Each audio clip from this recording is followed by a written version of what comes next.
Hi. Hi, everybody. Oh, okay. Books. Hey, YouTube. It's Taylor, and I'm here today to film my October wrap-up and November TBR. Today is November 1st, and I didn't meet my reading goals necessarily for October, but I didn't set any hard and fast ones anyway, so I don't have a lot of time because I am running on infant time here, so let's just hop into it. In October, I read 2 books, basically 3 if you count the ones that I read bits and pieces of, but we'll get into that in a minute. The 2 books that I actually completed were 1, Angels and Demons by Dan Brown. I really enjoyed this book, and I really enjoyed the movie when I saw it years ago. My hair is being ridiculous. When I saw it years ago, I really loved the movie, and I decided that I had to read the book. And this is really my first ever adult thriller that I've ever read, and I really enjoy the genre, but I don't read them how a lot of people read thrillers. I don't fly through them. So this book actually took me quite a lot of time to get through, but the writing was phenomenal, and the story was phenomenal, and the characters were great, and the mystery had such an unexpected ending, and I would highly recommend this if you just want to get into thrillers, because it's easy to read and easy to enjoy, and it's just so good. And I do plan to read more of Dan Brown's writing. There's a glare. Dan Brown, Angels and Demons. Okay, so the second book that I read this month, and the last full book that I read this month, is Lost and Found by Brooke Davis. I read this in e-copy, so I do not have a physical copy to show you, but I will probably be buying one because I loved this book, you guys. It was phenomenal. It is about it's actually got 3 perspectives, but it basically follows the story of a little girl whose father has died, and her mother abandons her in a department store. It tells the story of what happens after her mom abandons her, as she's trying to reunite herself with her mother.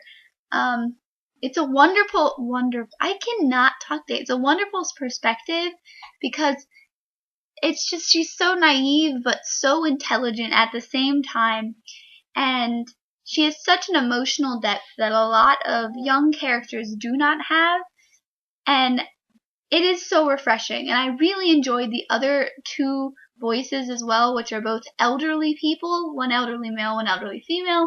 The elderly male voice in particular, so great. Oh my god, it was so great. The story in general is just really easy to follow. It takes place in Australia, so that's the only kind of hiccup that I had, was I wasn't familiar with some of the slang terms, and I had to really get through some of the language sometimes, because I was like, I don't quite know what that means, but I think this is what it means. But it is a wonderful book about coming to terms with death, dying, old age, and abandonment. It is so good, and I would recommend it to anyone. I gave it 5 out of 5 stars on Goodreads, and oh my god, please go read it. Please go read it. And the next book that I started in October and I will finish in November is Shutter Island by Dennis Lehane. I think Lehane. I don't really know how to pronounce his last name. Bless you. So I'm just gonna go with Lehane, and I'm gonna say I'm halfway through. Literally, I am in the exact middle of this book, and it is really good. And I loved this movie when I saw it year or so ago, I think. It was phenomenal. I like that word today, apparently. It was really great. And part of that I attribute to the fact that it had Leonardo DiCaprio in it. And I really like Leonardo DiCaprio in pretty much every movie he's ever been in. So, yeah. So far, the book has been pretty spot on to the movie, except for like one or two little things that don't even matter.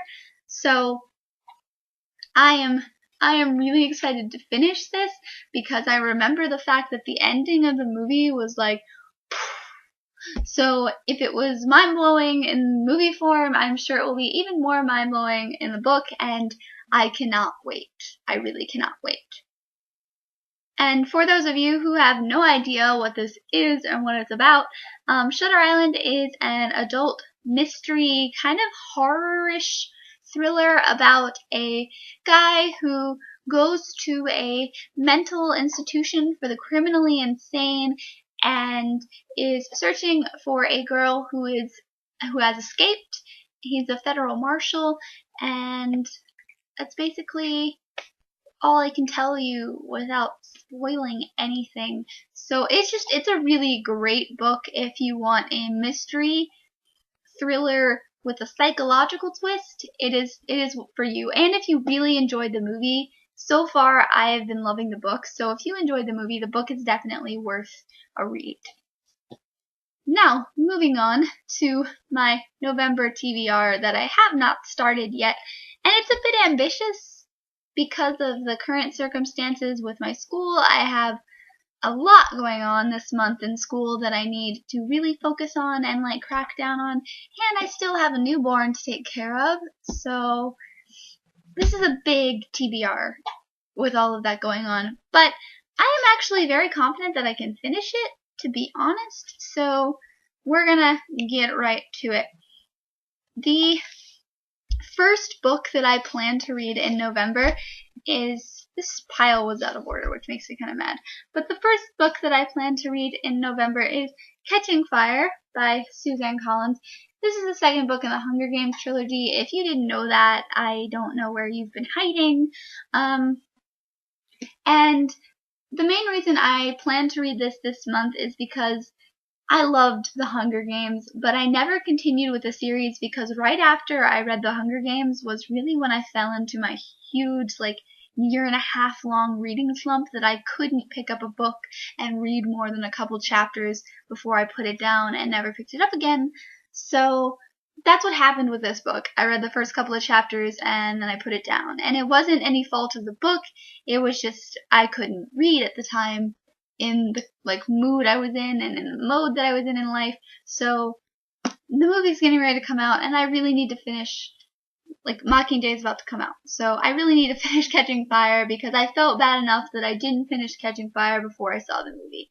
So reading this first, and then of course second, since I just said that Mockingjay was coming out, I'm going to be reading Mockingjay by Suzanne Collins so that I can read it actually before the movie comes out this time. I know that it's a part 1 type movie, so I know that I don't necessarily have to read the whole thing. What? A couple of the pages have like little pieces torn out of the top. I'm really sad. No. But I know I don't have to read the whole thing necessarily, but I probably will finish both of these before Mockingjay comes out. I have no doubts that I will finish both of them before Mockingjay comes out. I read The Hunger Games in one setting. Literally 6 hours I read The Hunger Games. And I just sat there and I read it. And I didn't do anything except drink. Was it. And it was so good. So good. Moving on. The next book that I plan to read is Cinder by Marissa Meyer. I'm going to be buddy reading this with a Goodreads group, so I am really excited to actually have some support in finishing this book because it's not my normal genre, to be honest. Cyborgs, not something I would normally be into, but I've heard so many great things about this series and this book that I just felt like I really needed to read it before I said that I would not read a book of this kind. So, yeah. And the final book on my November TBR that is like set in stone that I'm going to read is Atonement by Ian McEwan. I love this movie. This movie, guys. I saw this movie on my 16th birthday, and it was, oh my god. This book is about it's a book about World War II, you guys, okay? It's a book about World War II, in a way, but not really. The main character, she is a young girl at the beginning, and she does something that she regrets doing that kind of affects the lives of the rest of the characters in the novel in a very, very bad way. And she feels so bad about it. And later in her life, she writes her own novel, and this novel is that novel, if that makes sense. The novel that we're reading is the novel that the main character wrote to atone her actions from her childhood. So that is the title, guys. That's why it's called Atonement. But I am so excited because this movie was beautiful. The story is beautiful, and I love World War II literature. And this book itself is gorgeous. It's got like deckled edges. Yes, it's got like deckled edges and everything. So I cannot wait to read this. So yeah, this is my November TBR pile. It's not very big, and if I finish all of these, I will still be continuing to read. I may finish Catcher in the Rye. Maybe. I started it this month, and I just couldn't, guys. I just couldn't. I'm halfway through it, and I can't anymore. I'm sorry. Oh my goodness. It's not terrible writing. It's not a terrible story. It's just something about it that I can't place. Oh my goodness. That I'm not really in the mood to read right now. So I'm not going to force myself. And that's all, guys. I gotta go because baby's getting upset and I can't make her wait for that long or it'll just get out of hand. But yes, this is my pile. These are my books. And I'm going to see you guys later. Bye!